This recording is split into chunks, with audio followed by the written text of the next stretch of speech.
Hey guys, Greg here with ATX Custom Auto, working on a Subaru Sambar. This one happens to be a supercharged model, KV3, so rear wheel drive. And we're working on replacing the oil pump housing today. So, you can see here, looks like it developed a leak where they thought it was the oil pressure sensor. This is not how you want to repair it, by the way. Looks like there's some RTV, some epoxy, and a zip tied on paper towel to solve the leak. So, yeah, that's a non-starter. So I went ahead and already replaced this, but I noticed that there were no walkthroughs on how to do it. So I'll give you a quick rundown. There are bolts to remove under your oil filter, and then you'll just trace it all the way around here, here, and back down here, and here.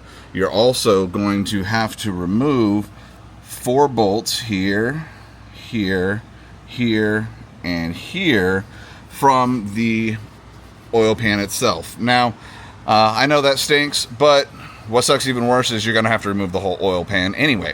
So go ahead and drain the oil, pull off the filter, and remove your crank pulley, remove the under pulley, and pretty much get it so it is when you're replacing your timing belt.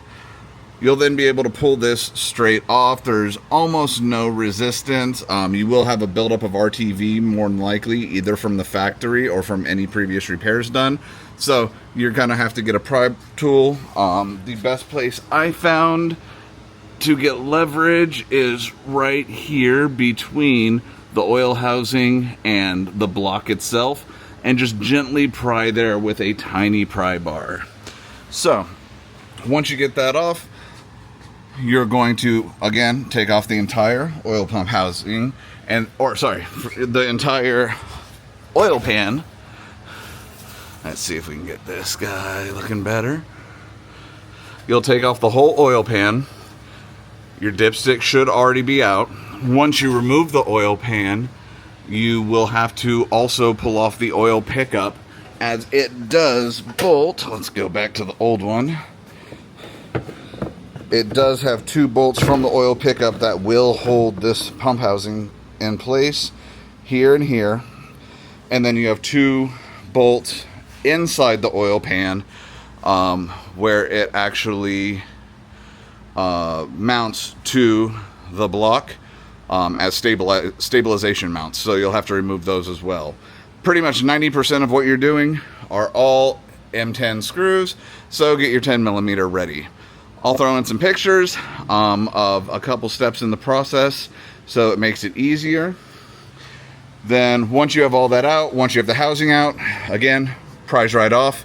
You will need to gently unthread your oil filter threads from the old housing and put them on and snug secure in the new housing once you transfer all this over. And you will need a new crank seal. Also, if you look in, there is a lineup. I don't know if we're able to see this. Let's see if I can zoom in any.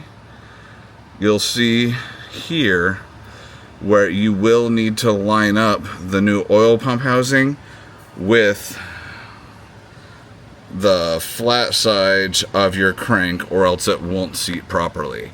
So once you get that lined up, put in your new crank seal. Once you put crank seal, reassemble everything, good to go. And I'll add some pictures in this video so that you know what to do. I tried to find anyone that had done a walkthrough on this previously and didn't find one, so went ahead and decided to do one myself.